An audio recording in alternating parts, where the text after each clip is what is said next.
WorldSkills UK is firmly committed to mainstreaming equity, inclusion and diversity in our work, but we can't do it alone.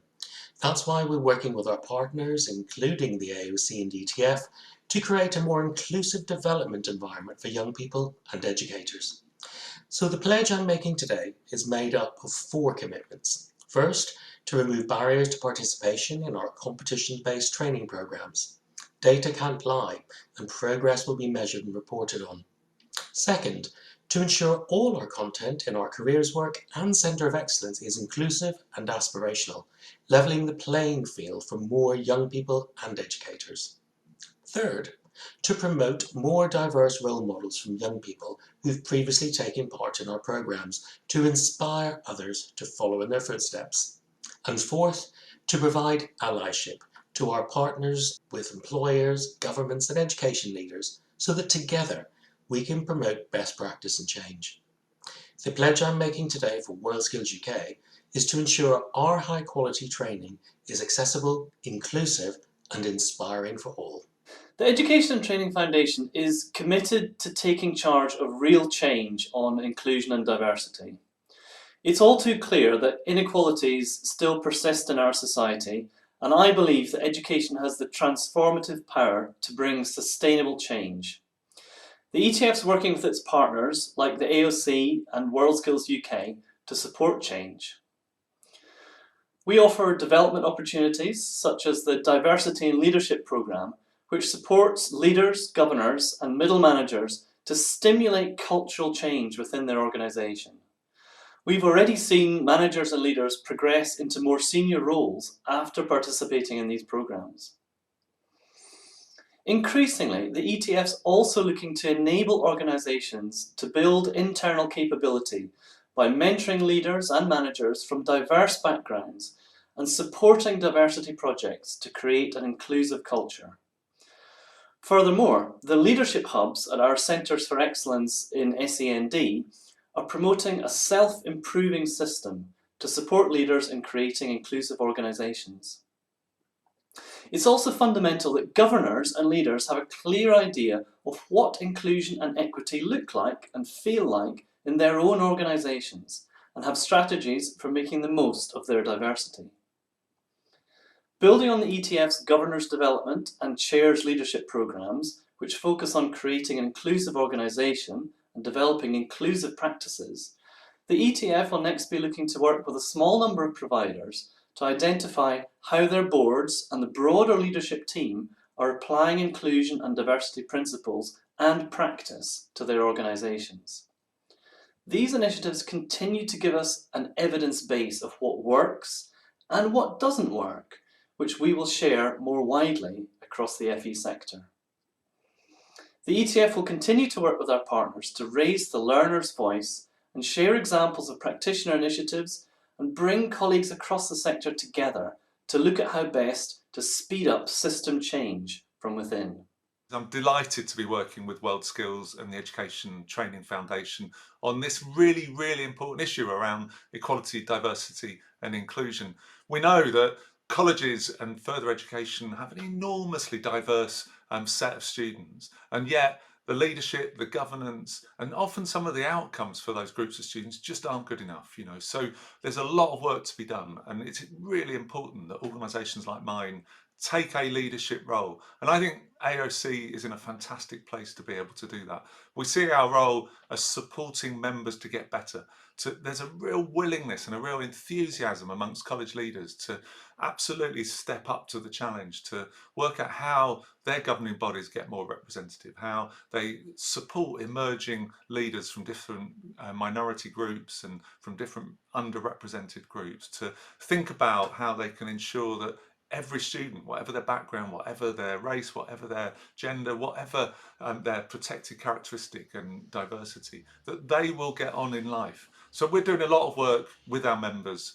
We've got a fantastic steering group with leaders and EDI specialists, but we're also working externally with our partners. We have, I think, some influence over the Department for Education, its agencies, Ofsted, with awarding organisations. So we're using our position for the sector to try and advance equality, diversity and inclusion.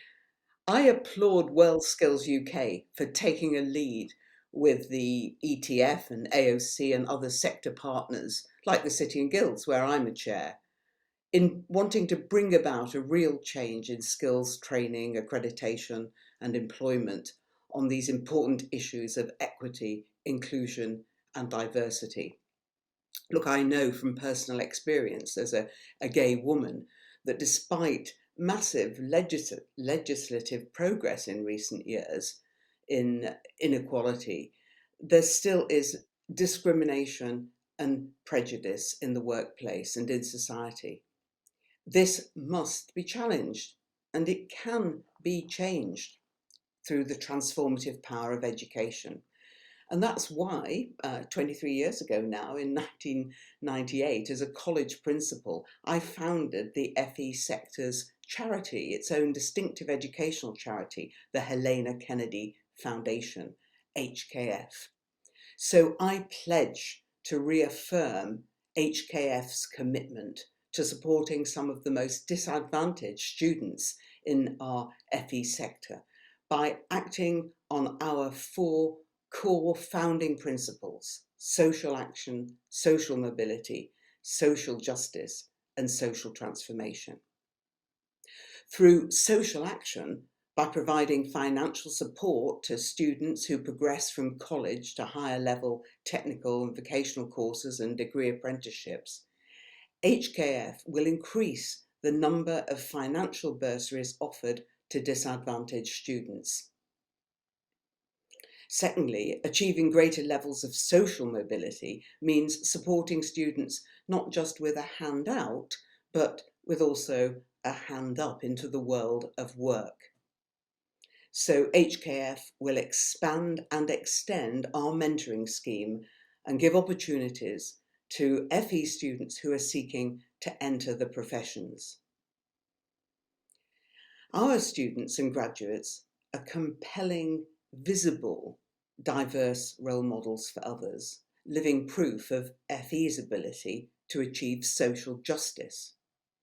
That's why HKF will work with our cornerstone partners, such as the NCFE and the Learning and Work Institute, to deploy more HKF students at key events across the FE annual calendar.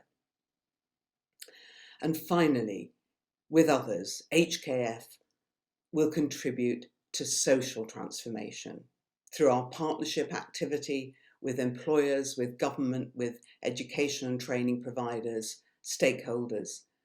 Our trustees and our staff and the students of the Helena Kennedy Foundation will continue to put equity, diversity, inclusion at the heart of all we do. HKF will lead and provide allyship to all those that we engage with, and hopefully we will help achieve the systematic, system-wide action and transformation that we all seek. It is all too clear inequalities persist in our society, and the education and skills sector have the transformative power to bring sustainable change. We are working with our partners, including WorldSkills UK, ETF, and AOC, to change this and to support young people to have an equal chance to succeed in work and life. The pledge that I'm making today is to commit to ensuring technical and vocational education pathways are made available and accessible to all. The curriculum is inclusive and that advice and guidance is inclusive, inspiring, and aspirational. The BAME Apprentice Network is committed to working with organisations to raise the profile of apprenticeships and to ensure all organisations agree to our own DEI pledge. We pledge to continue showcasing and celebrating diverse talent through the BAME Apprenticeship Awards, creating a platform for apprentices to be recognised so others can follow in their footsteps. We are committed to supporting our employers and learning providers with community outreach programmes, diverse recruitment through our jobs board, as well as how to work with their BAME workforce internally to improve progression and make sure that people progress in their career within that organisation. We are committed to making a meaningful, measurable difference to the landscape of apprenticeships within diverse communities, ensuring that everyone has access to information in order for them to make informed career decisions. Through our community of employers, learning providers, and apprentices, we pledge to share best practice and ensure everyone's voice is heard, breaking down barriers to entry and engagement. Promoting equity, diversity, and inclusion is at the heart of our organisation, and we pledge to promote all forms of it, covering all protected characteristics. And finally, we pledge to continue building partnership activity with community organisations, employers, learning providers, and government agencies to create wider inclusion across the board. Hello everyone, I'm Kirsty Donnelly, CEO of City and Guilds, and everything we do is about helping people and organisations gain the skills they need to prosper. In the last 20 months, organisations across the world, more so than ever, have come to realise there is still so much more work to be done to create genuine diversity and inclusion into our workplaces. Thanks to movements such as #MeToo and Black Lives Matter, there is plenty more conversations and discussion now taking place, as there should be. At City and Guilds, though, we've used this opportunity to reflect on how we do business and what we could do better in our future to create the lived experiences that reflect all of our communities and our customers. This has meant a lot of soul searching and conversations with employees, with stakeholders, with experts, with customers across a range of diverse backgrounds, as we can better enable that diversity of thought through that kind of conversation. The result of all of this is, in the months and years ahead, we have made a pledge, an ongoing commitment to increase the levels of diversity at the highest level in our business, starting with our trustees, and then create a red thread all the way through our organisation, increasing opportunities for pay and career progression for underrepresented groups. As part of keeping the conversation alive and ensuring a bottom-up movement also happens, we have also supported a number of community self-interest groups who now meet regularly and advise the business on how we can do things better in the future. These groups range from racial equality through to women's and men's groups, one looking specifically at matters of menopause in the workplace, another looking at faith, and another looking at disability. Taking all of this, of course, externally is also really important, and I'm pleased to say that from the new year we're going to be running a great jobs campaign throughout all of 2022 to draw attention to the essential jobs in society that many people from protected groups can do, campaigning for greater respect for the people who do these jobs and advising on how working conditions could and should be improved, as well as the skills required to do them to enable a much fairer society. And finally, as we continue to build out our products and services at City and Guilds, we pledged that they are as accessible and reflective of the communities we serve as they possibly can be, and that we can champion equity across certain groups where that is most needed. Federation of Awarding Bodies is committed to taking charge of real change in equity, inclusion and diversity. It's all too clear inequalities persist in our society, and the education and skills sectors have a transformative power to bring sustainable change. We're working with our partners, including WorldSkills UK, ETF and AOC, to support this change so all young people have an equal chance to succeed in work and life. The pledge that I'm making today is to commit to ensuring technical and vocational education pathways are made available and accessible to all.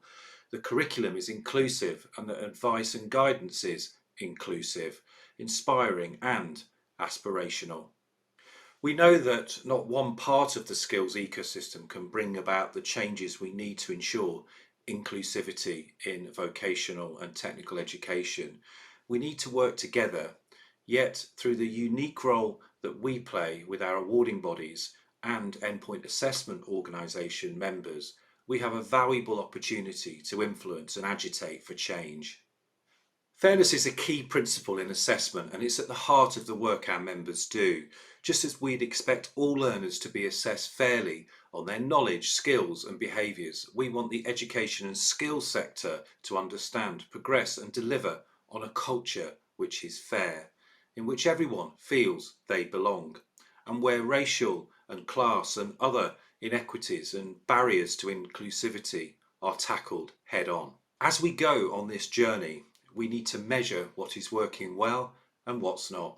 Listen to and act on diverse perspectives to enact real change, as well as, of course, act with some humility and integrity every step of the way. We are working with our partners including WorldSkills UK, ETF and AOC to support this change so that all young people have an equal chance to succeed in work and life. The pledge that I am making today is to commit to ensuring technical and vocational education pathways are made available and accessible to all, that the curriculum is inclusive and the advice and guidance is inclusive, inspiring and aspirational. Our second pledge is to ensure young people have access to high quality opportunities from leading employers. To achieve this, we have partnered with leading employers, training providers and FE colleges. It's important that what we do ensures we have a diverse, equitable and inclusive society from local communities to the workplace and becomes a fundamental aspect of our work. This will no doubt create a prosperous future for young people across the country.